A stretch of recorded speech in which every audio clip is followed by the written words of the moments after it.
Welcome to the Nautical Inn Resort on the Colorado River at Lake Havasu City, Arizona for the Scat Track World Jet Ski Finals. Hi, I'm David Stanfield, and today it is the largest and richest jet ski race of the year with the premier riders coming from all over the world competing in 4 different classes. We have freestyle, the X2, the pro women, and of course the pro men.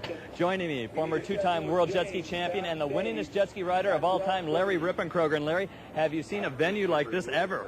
Absolutely incredible crowd this year, the biggest I've ever seen in Lake Havasu. And you know, I just can't get over how much it's grown since 1981 when I first began competing. Back then it looked more like a club event. Today we have riders from 14 different countries. They've had to limit the entries to just under 600, and they've had to qualify just to get here. They are all here trying to win a world championship in either a class or an overall category. In order to do that, they have to compete in 3 events: the slalom, the pro super stock closed course, and the pro modified closed course. You get 20 points for a first, 17 points for a second, and so on. And at the end of the day, the rider with the most points is going to be the overall world champion. The odds-on favorite to win his 5th world championship title, 5th in a row, would have been Jeff Jacobs. But earlier today, in the Pro Superstock final, Jeff Jacobs placed a disappointing 14th. He did not finish the race. Jeff Jacobs dominated the national tour in Superstock, Slalom, and Pro Modified. In fact, in the Pro Modified class, he won 8 of 10 races over the summer. And in the Slalom event, well, he is the world record holder. Slalom's coming up, and the Modified's coming up. Can Jeff Jacobs make up for that poor finish in the Superstock? Well, it's not looking real good. Without a doubt, 1991 is going to go down in the history books as an upsetting year for Jeff Jacobs. Taking advantage of that mechanical failure was Chris Machete. He went on and won the Pro Superstock event earlier. Victor Sheldon was all over him throughout the race. He finished second. Those 2 riders are going to be the favorites now to take the 1991 overall Pro World Championship. There are still 2 more races in the pro category left. We've got the Slalom and the Pro Modified final. We're going to have to see what's happening. Right now, they are setting the course for the Slalom. Let's take a look at conditions. Let's go to the 3rd member of our team, Todd Harris. He is beachside. Todd? Thanks, guys. I'm standing a little bit in the water down in the impound area. The water is around 66 degrees, a little bit cool, so most of the riders have donned that wetsuit. Air temperature, though, in the mid-90s. The fans are loving it. We look like we've got some maximum tanning rays for a great day of racing. Back to you, Larry and Dave. By virtue of his big win earlier this morning in the Pro Superstock race, Chris Machete leads the points race to win his 1st ever World Championship title. Now, coming up next, we have the slalom competition. A little bit later, we have Pro Modified. But in the slalom competition, they had qualifying yesterday in very rough conditions. Jeff Jacobs, as expected, set the fastest time. Number 2 was Chris Machete. Tell us a little about slalom.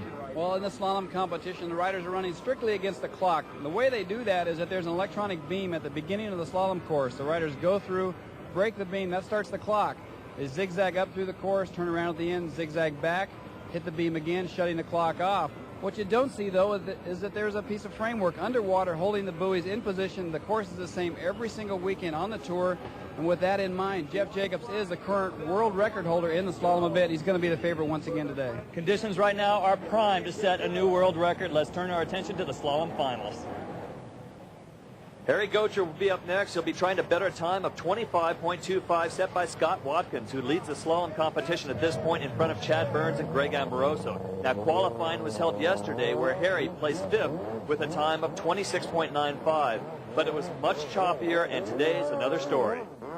Well, without a doubt, Dave, the times today will be much faster. The smooth water conditions allows the riders to go into the turns much harder, keep the pumps hooked up. The slalom event is a strong event for Harry Goucher. We should see a fast time from him. Number 5 on the water right now, Harry Goucher, 21 years old, out of Las Vegas, Nevada, a former 550 slalom national and world champion. Harry making just a couple of small mistakes, a little bit wide in the turns, but he's really keeping his momentum up, so it should be a good time. A time of 25.06, that's nearly 2/10 faster. He moves into 1st place, overtakes Scott Watkins. 4th-year pro Harry Goucher in the lead right now. Let's take a look at that run one more time. Well, his are a minor mistake from Harry. Gets a little bit low, dips the nose under in that turnaround buoy. As he comes back, you can see he's a little bit wide on the turns, a bit of a gap between himself and the buoys. That costs you time each turn, but his momentum is high. Next up, we have Victor Sheldon. Victor qualified 4th yesterday, 400ths faster than Harry with a time of 26.91. You'll notice a totally different style on his left-hand turn, Larry. Victor Sheldon uses what's called a leg drag turns in those left-hand turns. This acts like a rudder. It allows him to go into the turns hard, sweep the turn a little bit faster than he would if his body was in the water. There's a good shot of it there. It allows him to keep a lot of momentum.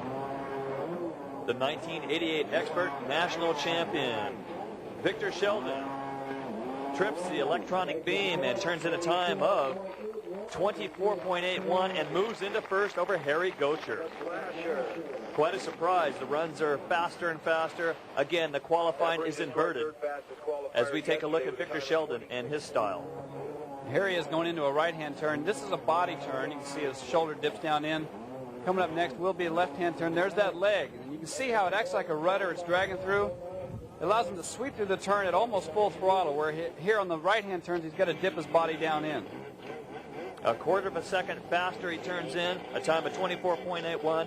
Into first place goes number 3, Victor Sheldon. The current standings, Sheldon, Goucher, Watkins, Burns, and Amoroso, barely a second, a little more than a second, separate the top 5. And the house, it's at capacity, a testament to how popular jet ski racing has become. Yeah, it's interesting to note that this is the first year that the IDSBA has charged admission, but the crowds are as big as ever. They've filled the Nautical Inn Beach to capacity for both yesterday's qualifiers and today's finals. Next up, we have the Australian champion, Todd Ross, from the Gold Coast. Todd qualified third yesterday with a time of 26.48, and again, in rough conditions. Well, the interesting thing to note about Todd Ross is his stance. Look at his feet. Right foot back, left foot forward on left-hand turn. Then he switches them. Left foot back, right foot forward. It takes a lot more effort, I think, but it really seems to be effective for Todd. He got a lot of speed carrying through the turns. Good slalom run. From Brisbane, Australia, comes Todd Ross and turns in a very quick time. Todd Ross, 24.53, and he moves into first. Good showing for Todd Ross, a unique style. Yeah, in fact, I had tried this style in my career, and I just couldn't get it to work well for me, but Todd has certainly got it figured out. He's got his right foot forward now, but there it is. He puts his right foot back for the left-hand turns. It appears to rotate his body around to have his back facing the water more so he can do a body drag both on the left and right-hand turns. They are running in reverse order once again of fastest qualifying times to save the best for last. Here's the flying fish, Chris Machete out of El Cajon, California. Machete appears to have adopted a bit of Victor Sheldon style with a right-hand leg drag turns and a body drag on the left-hand turns. Boy, good run for Chris. Quick turnaround buoy. He's cutting the buoys nice and tight. This is going to be a fast time. Number 2 on his ski, Chris Machete, 23 years old, a 6th-year pro, and a very quick time, 24.24. And he is nearly 3/10 faster than Todd Ross. First time, the hot time, 24.24. As we take a look at the replay, here is where Machete made up all of his time, that turnaround buoy. He was in and out of that turn in no time at all. A lot of speed coming back on his return run. But that turnaround buoy, I believe, is where Chris really made up the difference.